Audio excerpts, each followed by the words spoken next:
Gawing bukas ang flood control probe. Ito ang panawagan ng mga nangalampag kanina sa tanggapan ng Independent Commission for Infrastructure. Mensahe naman ng Malacanang sa mga nababagalan sa investigasyon, huwag mainip. May report si Joseph Moro. Sinugod at kinalampag ng ilang grupo ang tanggapan ng Independent Commission for Infrastructure o ICI sa Taguig.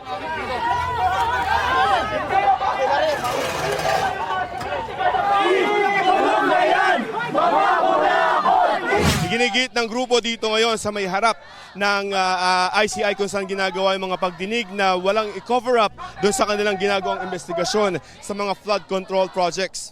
Hindi tayo papayag na mga kontraktor lamang, na mga maliliit, na mga alam nating korap ang mananagot. Nanggigigil na yung taong bayan. Bakit hanggang ngayon wala pa silang nailalabmas na mga pangalan? We respect the right of people to free speech. Ang rally sa ICI kasabay ng lingguhang kilos protesta tuwing Biyernes. Kulong na yan, mga kurakot! Nag-walk out ang mga estudyante ng Rizal Technological University para sa kanila mabagal ang aksyon ng gobyerno sa katiwalian. Ang mga estudyante ng UP Diliman nagmarcha bitbit ang malaking sabina para kay Pangulong Bongbong Marcos. Panawagan din ng mga nagkasanang White Friday protest sa shrine. Ikulong ang mga nagpapahirap sa taong bayan. Hindi po dapat siguro mainip ang ating mga kababayan hanggat nandiyan po at may nagtatrabaho. Hayaan na lang po natin na umandar yung sistema.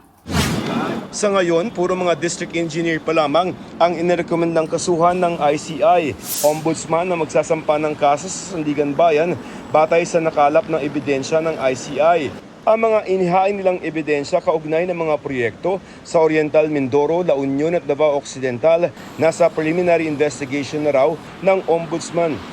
I know that our people, the taxpayers, are very agitated because gusto nila may makulong kagad. Sana maintindihan ng ating mga kababayan na ang ICI ang hindi siya magpapakulong. Sabi ni Ombudsman Jesus Crispin Remulla, may isasampa na silang kaso sa Sandigan Bayan sa loob ng isang buwan. At maaaring kasamang kakasuhan si dating Congressman Saldi Co. Kasi naalala ko mayroong Mindoro case na kasama sa mga finals namin. Sakaling ipakulong ang mga sangkot sa anomalya sa flood control projects, sa detention facility na ito sa Payatas, Quezon City sila i-detain. Meron po kaming infirmary dito, lalagyan namin ng lahat ng resuscitation machine. Kung dialysis kailangan, maglalagay kami. Kung kailangan din ng heart monitoring equipment, maglalagay rin kami. Ayon naman kay Public Works Secretary Vince Dizon, posibleng mauna pang kasuhan sa korte ang mga inireklamo nila kaugnay ng ghost project sa Bulacan, kabilang ang mga dating district engineer at mga diskaya. Sa Pasko, sa kulungan na sila magpapasko niyan.